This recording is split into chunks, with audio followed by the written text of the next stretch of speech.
Salut à tous, alors aujourd'hui on va se retrouver pour une nouvelle vidéo, donc ça va être une petite présentation de ma 50 cm3.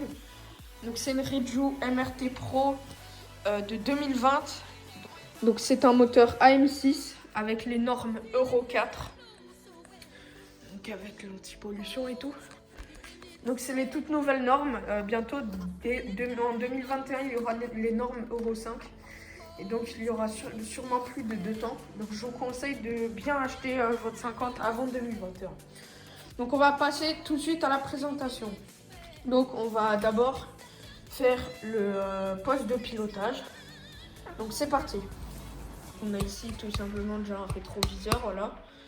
Donc, classique. Une poignée qui ne tourne pas, donc c'est juste une poignée normale. Un petit klaxon et je vous dis les gars de faire très attention parce que ce klaxon les gars il est hyper fort. J'ai jamais vu ça. Les clignotants donc hop voilà, si vous voulez en mettre un vous faites à gauche ou à droite et pour l'enlever vous appuyez. Et les phares, donc ça c'est feu normal et ça c'est les pleins phares. Voilà. Donc ça c'est tout ce qui est les commandes, c'est ici. Il n'y a pas de démarreur électrique sur cette moto. Je sais qu'à une époque, on pouvait en mettre, mais maintenant, ils sont plus disponibles. Voilà, donc je me suis un peu égarée, voilà. Donc on va repasser là. Ici, on a des beaux protège-mains de marque Polysport. Donc, en fait, ça sert pas beaucoup, mais je trouve que ça donne un vrai truc à la moto. Elle est plus belle avec. Ici, nous avons l'embrayage, les gars. Donc c'est pour passer les vitesses. Le starter. Donc ça en gros, là comme on est en hiver, je l'utilise quand la moto est froide le matin. Vous le tirez comme ça, vous la démarrez, vous la laissez tourner. Moi je garde le starter le temps que je mets mon casque et mes gants. Et après hop je pousse. Et quand elle chauffe les gars, moi quand elle chauffe elle fait déjà un bruit bizarre, on dirait elle s'étouffe un peu. Bah c'est normal, c'est parce qu'elle est en train de chauffer quand j'enlève le starter. Et en gros, moi, quand elle chauffe, elle fume sa mère. Donc, si elle fume beaucoup, c'est qu'elle chauffe, c'est normal. Et surtout, les gars, ne jamais rouler avec le starter tiré. C'est complètement con. Donc, on va passer à là, donc toujours les petits protège-mains. Le frein avant, avec un disque de 300 mm et des étriers double piston. Donc, les gars, ça freine vraiment hyper bien. J'ai un pote, il a fait un stoppier avec. Le maître cylindre, donc ici on remet l'huile du frein avant, donc c'est une huile spéciale, hein, je pourrais pas vous dire laquelle. Ici on a une petite attache si vous voulez mettre un deuxième rétroviseur qui n'est pas obligatoire. Celui-là est obligatoire mais pas celui-là. Ici on a la poignée d'accélérateur, donc voilà, plus on tire plus ça va vite. Et évitez de faire ça, bon moi je fais semblant, mais évitez de tourner comme ça dans le vide parce que vous pouvez la noyer. Les gars, on va tout de suite passer au compteur maintenant. Donc hop là je l'avais mise comme ça. Donc on va d'abord faire le Neyman. Donc je le cale comme ça. Ici la moto est normale, elle ne peut pas démarrer mais il n'y a pas de bloc guidon, je sais pas quoi. Si vous tournez vers la droite, là vous pouvez démarrer. Et là la clé ne s'enlève plus, donc là c'est quand on roule. Et il y a aussi le bloc guidon, donc vous mettez le guidon comme ça. Soit elle tourne direct, soit il faut donner un petit coup comme ça, genre vous appuyez un peu et après elle tourne. Voilà, des fois il faut le faire plusieurs fois. Et là vous pouvez enlever, le guidon est bloqué.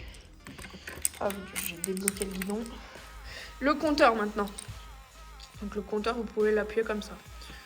Donc ici vous avez le voyant neutre.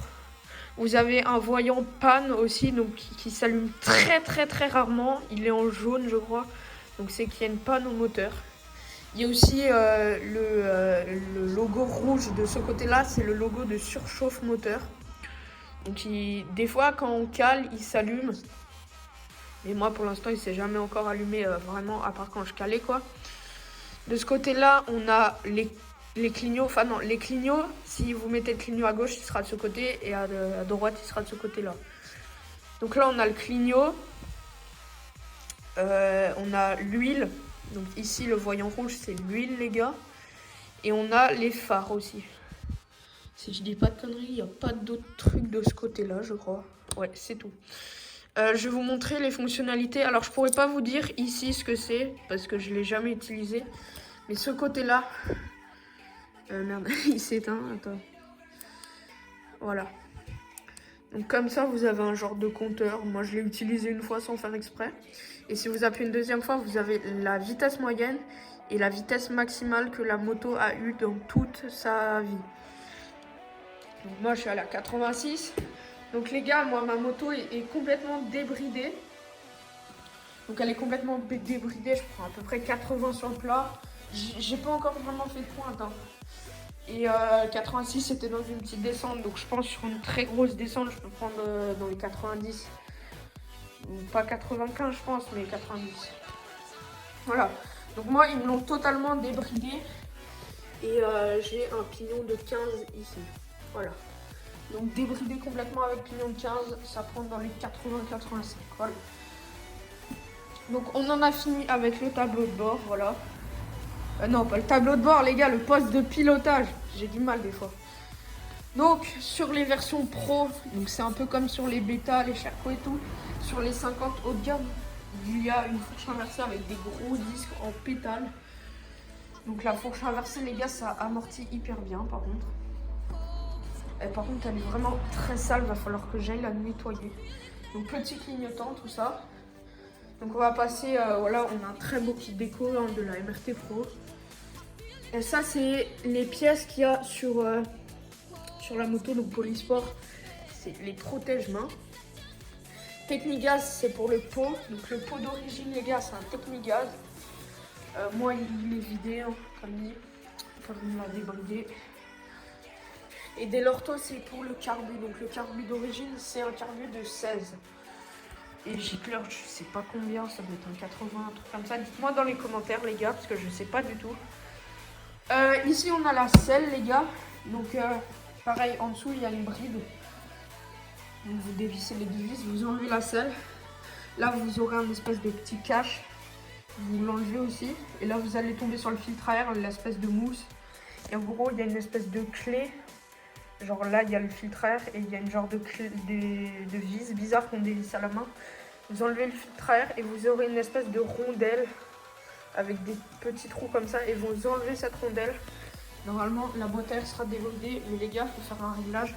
Parce que moi, j'avais essayé de la débrider. Et après, il prenait plus que 40. Donc, je pense qu'il faut vraiment faire un réglage. Parce que sinon, ça sert à rien. Et pareil, en dessous, là, vous avez un petit coffre. Il est vraiment pas grand, mais vous pouvez mettre un bloc 10, quoi. Ici, les gars, on a l'essence, voilà. Ici, je crois que c'est le liquide de refroidissement. Je suis pas sûre du tout, les gars. Liquide de frein ici. Donc ça, c'est liquide de frein arrière. Donc, je suis bien propre. Voilà, bon, on voit pas du tout, mais en gros, c'est là, quoi. Donc là, c'est liquide de frein avant, je vous ai dit. Ici, on a l'huile moteur. On voit rien du tout, mais en gros, ici, là, on a l'huile moteur. Donc ça, c'est à peu près tous les 300-500 bornes qu'il faut en remettre. Moi, je fais tout le temps gaffe que j'en ai. Hein. Et puis, voilà. Donc, on va passer au moteur, les gars. Donc, on a le moteur, voilà, AM6. La ligne d'échappement, bon, moi, elle est extrêmement crade. Ça s'enlève pas, ce truc. Je sais pas ce que c'est. Avec, ici, l'anti-pollution. Donc, moi, il est bouche. Ici, là, le truc violet. Bon, pareil, on voit pas. Attendez 2 secondes, je vais essayer de vous mettre le flash. Voilà, donc je vous ai mis le flash. Ici, là, la languette violette. Là. C'est le CDI. En gros, vous tirez. Et après, il va y avoir une espèce de cache jaune. Vous enlevez le cache. Et là, il faut aller voir les tutos sur YouTube. Il y a un certain fil à enlever pour débrider le CDI. Donc ça le bride dans les tours, je crois. Voilà. Donc ici, on a l'anti-parasite avec la bougie en dessous. Derrière, là-bas, on a le radiateur, les gars.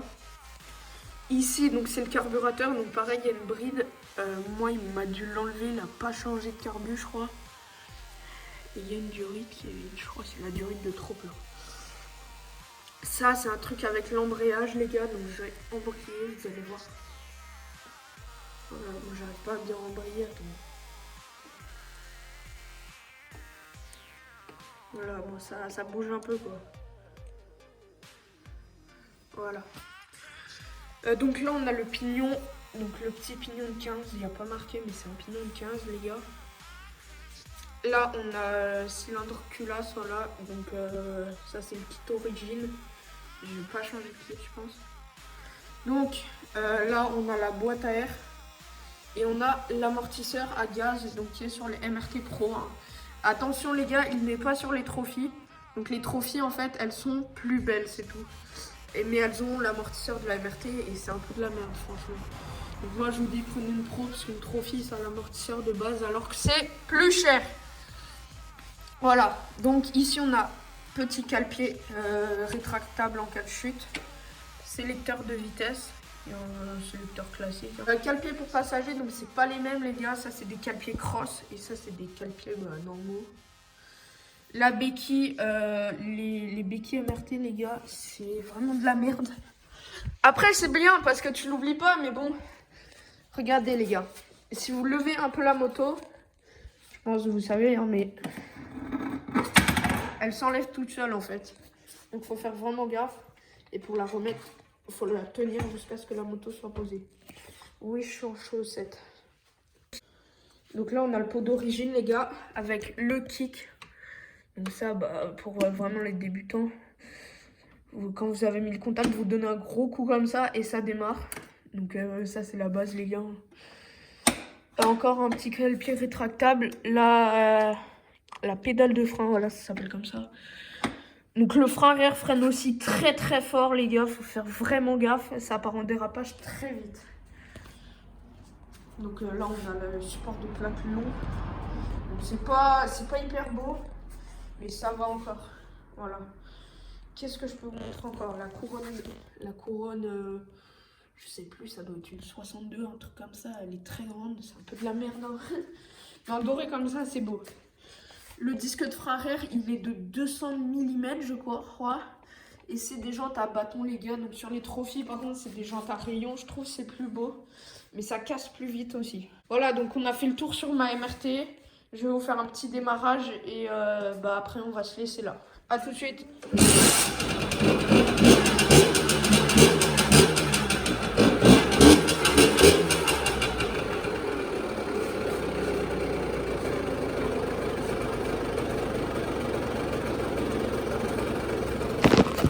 Voilà, donc je vais vous faire écouter un peu le bruit.